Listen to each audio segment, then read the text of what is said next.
नमस्कार, मैं सुदर्शन सुखानी हूँ और आज 7 फरवरी 2023 मंगलवार है। हम हर रोज़ की तरह आज भी निफ्टी में कल का रुख और अगले कुछ दिनों के रुख की बात करेंगे। आज के लिए ये विचार था, कल है ना निफ्टी में बहुत नैरो रेंज डे था, संकीर्ण दायरा था। 17,800 और 17,700 के बीच में दिन भर बाज़ार घूमता रहा। तो मैंने आपको ये बताया था कि जब इतना संकीर्ण दायरा हो जाता है, नैरो रेंज हो जाती है, तो बाज़ार का ब्रेकआउट होना और लगभग तय होता है। किस तरफ जाएगा ये तो कहना मुश्किल है। 17,800 के ऊपर जाएगा तो ख़रीदेंगे और 700 के नीचे जाएगा तो कुछ नहीं करेंगे।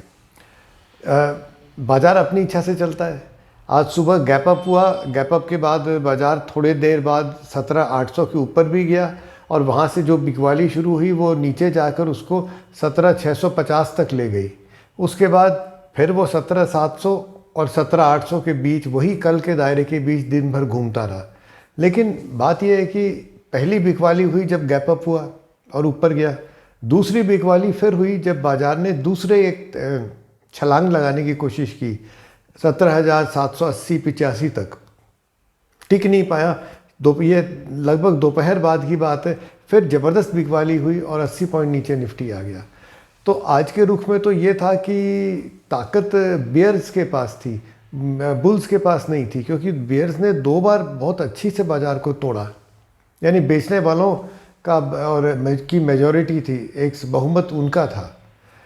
अब 2 दिन नैरो रेंज डेज, आज भी वैसे नैरो रेंज था, लेकिन कल मैंने आपको की आशंका भी एक जताई थी कि ये भी हो सकता है कल इतना नैरो रेंज था कि हाई को तोड़ दे और लो को तोड़ दे और हम रह जाए वहीं के वहीं।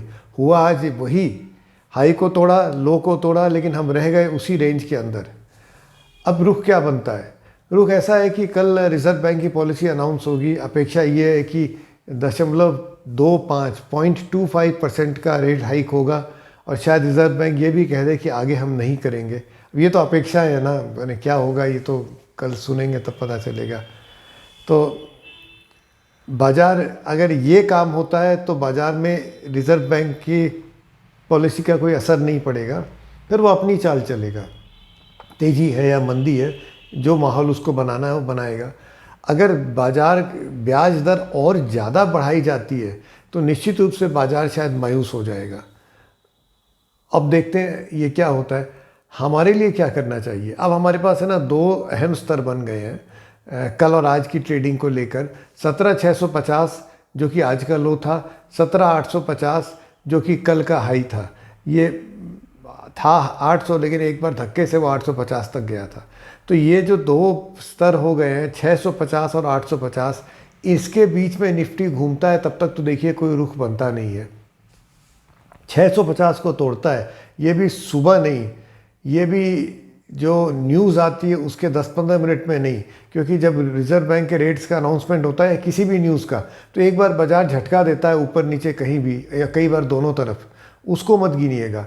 उसके बाद अगर स्थायी रूप से बाज़ार 17,650 के नीचे ट्रेड करने लगता है तो ये समझना चाहिए कि अब बिकवाली का माहौल बन गया है और शॉर्ट पोजीशंस ली जा सकती है पुट्स खरीद के, पुट स्प्रेड्स खरीद के। अगर 17,800 के ऊपर बाज़ार जाता है तो हम बाइंग का और कोई रास्ता बैठा सकते हैं, और 850 के ऊपर जाए तो हम एग्रेसिव बाइंग कर सकते हैं। तो ये स्तर बन गए। 650 के नीचे सेलिंग, 800 पर हम बाइंग शुरू कर सकते हैं। 850 पर जो हमारी वॉल्यूम होती है वो पूरी ले सकते हैं। 650 और 800 के बीच में कोई रुख बनता नहीं है, ऐसे ही चौपी रहेगा। तो मुझे लगा नहीं कि कुछ मुझे मिलेगा इस रेंज में ट्रेड करके। बाज़ार चौपी हो रहे हैं, पर ये समझना चाहिए कि जो ये बार बार ऊपर नहीं जा पा रहे हैं वो कोई बहुत बुल्स के लिए या अच्छे संकेत नहीं है। खैर, बाज़ार मिनट में बदल जाते हैं। कल क्या होता है देखते हैं। रुख मैंने आपको, मेरी समझ आपको बता दी। इस वीडियो को देखने के लिए बहुत बहुत धन्यवाद। कमेंट्स देते रहिएगा। जय Hind. Good evening, I am Sudarshan Sukhani and today is 7th February 2023, Tuesday. Tomorrow we are going to discuss as usual the view for the Nifty for tomorrow as well as the view for the next few days if possible. Tomorrow is also a big event day. The Reserve Bank is meeting and tomorrow it will announce its policy decisions on interest rates. Before that, let's have a quick recollection of what we planned for today and how the markets panned out. Yesterday I had explained that the market was trading in a very narrow range and a breakout or a breakdown is imminent. But I had also pointed out that the range is so narrow that today the range may simply expand and a serious breakdown or a serious breakout may not occur. And that's exactly what happened.